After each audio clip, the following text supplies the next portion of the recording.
Vamos lá, eu reli Boa Noite Pompom pela terceira vez e hoje eu vou falar um pouquinho sobre isso. Eu sempre fui um cara que consumiu muita mídia japonesa, tipo, desde pequeno já vi um monte de conteúdo, tipo anime, mangá, música e tal. Aliás, eu queria falar um pouquinho sobre Creepy Nuts, porque os caras são incríveis, sério, vai lá, eles fazem um monte de opening de anime maneiro e eu recomendo vocês verem. E Boa Noite Pompom, junto a Vinland Saga e Yofukashi no Ta, o top 3 gostos mais aleatórios de mangá são os meus mangás favoritos. E quando eu conheci Boa Noite Pompom pela primeira vez, eu não estava muito interessado em saber, porque na época eu não tinha muito gosto que eu tenho hoje por mangá. E quando eu li pela primeira vez esse ano, eu fiquei tão maravilhado que no dia seguinte eu comprei a primeira edição física de Boa Noite Pompom, porque o mangá é maravilhoso. Mas vamos logo pro conteúdo. Boa Noite Pompom é uma obra do Inio Asano, que também fez A Garota da Praia e Dead Demons DDD alguma coisa. Eu nunca cheguei a ler o mangá do nome imenso e eu não curti muito Garota da Praia. Mas Boa Noite Pompom acabou fazendo muito mais sentido pra mim. Eu vou começar dizendo logo que Boa Noite Pompom não é pra todo mundo. O mangá começa a abordar uns temas bem embaçados a partir do volume 3 e eu não acho que seja todo mundo que queira consumir coisas do tipo e eu acho válido, mas então se você quiser ler, saiba do que você está se metendo. A história começa quando a garota mais popular da escola vai embora da cidade e Aiko Tanaka, que é uma garota que veio de Nerima, entra na escola e conhece o protagonista, Pompom, e a partir daí a desgraça começa. Uma coisa que eu gostaria de me falar hoje também é sobre a complexidade de cada personagem e o fato de que todos eles são muito bem desenvolvidos.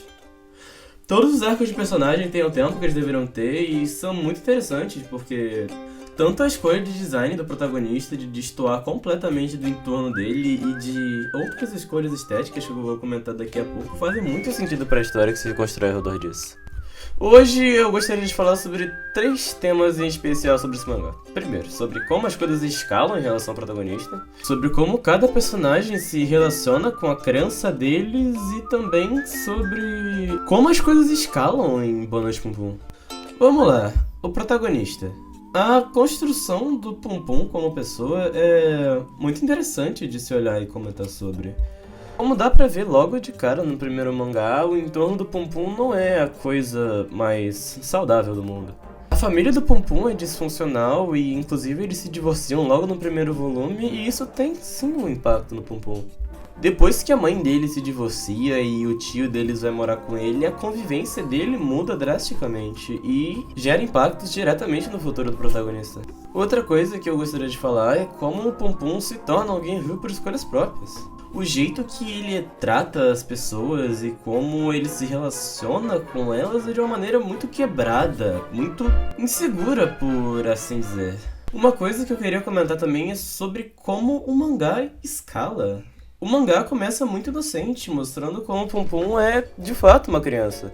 Ele, obviamente, tem a sua personalidade, seus amigos, mas ele também tem sonhos. Ele também tem vontades que toda criança quer ter. Mesmo ele tendo uma família difícil, ele também mostra que ele é uma criança. Até a relação dele, meio fofinha com a Aiko e do jeito que ele trata e queria ser tratado pela Aiko, mostram que é um começo muito inocente, sabe? É aquilo que crianças fazem. E se tu pega pra fazer um contraste do 7º volume pro primeiro volume, é uma diferença enorme de tanto atitudes e no geral. Mesmo ele tendo crescido, a personalidade dele como pessoa muda muito e eu vou falar sobre isso agora. Vamos pro finalzinho do primeiro volume de Boa Noite Pompom. Quando o Pompom já tinha parado de falar com a Aiko por causa de uma promessa que ele quebrou e depois eles se reencontram no colegial quando ela tá namorando o Yaguchi, que é um membro do clube de badminton da escola. E nesse meio tempo, o Yaguchi faz uma certa amizade com o Pompom. Só que o Pompom não sabia que o Yaguchi namorava a Aiko, a Aiko namorava o Yaguchi e vice-versa, etc. E quando ele descobre isso, ele fica com ciúmes da Aiko, mesmo ele tendo parado de falar com ela do nada. E então o Yaguchi promove uma aposta. Se ele conseguisse passar pro torneio de badminton, ele continuava com a Aiko e o Pompom nunca mais poderia falar com a Aiko. Se ele perdesse, o Pompom podia, entre aspas, ficar com a Aiko e eles terminavam e ele nunca mais olhava na cara dela. Isso também se dá porque o Yaguchi estava sofrendo muita pressão na escola. Antigamente ele era o melhor do clube de badminton e hoje ele não estava mais sendo aquele bom que ele era. Já tinha uma outra pessoa tomando esse lugar dele e ele estava perdendo destaque. E isso, somado a um relacionamento, estavam deixando ele muito frustrado, porque ele não conseguia lidar bem com as coisas ao mesmo tempo. Então, no dia do torneio, a Aiko encontra o Pum Pum e eles começam a conversar sobre o que aconteceu e perguntar se estava tudo bem ainda, o que a Aiko diz que sim, só que ela sabe que não é verdade. E ele também conversa sobre a promessa que ele fez a Aiko e que ele também quebrou. Ele ficou muito desesperado, pensando que a Aiko ia matar ele como ela tinha dito caso ele quebrasse, mas isso nunca aconteceu. E ele nunca conseguiu entender direito porque alguém mentiria assim pra ele. Vale ressaltar que eles voltam nesse lance de viagem que ele quebrou até o final do mangá, porque realmente reverbera muito nos dois. E entre aspas, eles se resolvem e aparentemente tá tudo resolvido quando o Yaguchi torce o tornozelo e é desqualificado do torneio. E quando o Pum Pum vê isso, ele se sente bem. Ele se sente bem vendo a desgraça do próprio amigo, sabendo que ele poderia ficar com, entre aspas, quem ele ama, a preço da felicidade dos outros. Inclusive, até o grupinho que o Pum Pum andava quando era menor foi todo desenvolvido. Todos os personagens tiveram arcos de desenvolvimento e uma história muito interessante, inclusive. Ninguém nesse mangá é deixado de lado de maneira que seja relevante. Obviamente, o que importa no caso. Uma outra coisa que eu gostaria de comentar também é a relação com o deus de cada personagem que tem em Boa Noite Pum Pum. Quando o Pum Pum era menor, o tio dele tinha ensinado pra ele uma cantiga que poderia deixar ele falar com Deus. E desde então, toda vez que ele precisava de conselhos, ajudas ou qualquer outro tipo de coisa, ele recorria a essa cantiga e conversava com Deus em pessoa, ou pelo menos era o que ele pensava. E então, quando uma vendedora de uma suposta água milagrosa, que seria divina, vem bater na porta do tio do Yuichi, o Pum Pum escuta que o tio dele não acredita em Deus. Mas se o tio dele não acredita em Deus, com quem ele estaria falando esse tempo todo? Se não o próprio Deus. E outra, se o tio dele não acredita em Deus, por que ele deveria acreditar?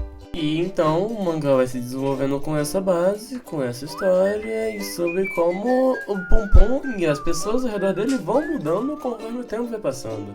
Porque as pessoas crescem, elas não ficam iguais pra sempre, elas não agem do mesmo jeito pra sempre e eventualmente tudo muda. E faz parte da vida, sabe? Até mesmo a aparência do Pum Pum muda conforme ele vai fazendo as coisas que ele fez e ganha até chifres quando ele toma decisões ou atitudes que são ruins para as pessoas que ele convive. Ele já muda de forma várias vezes, virando até aquele triângulo bizarro ou ficando todo preto, e isso reflete muito com quem ele tá sendo no momento. E isso é muito interessante de você observar e analisar sobre. No geral, Boa Noite Pum Pum é um mangá muito interessante e divertido de você analisar e ficar horas olhando e pensando sobre como as coisas são nesse mangá.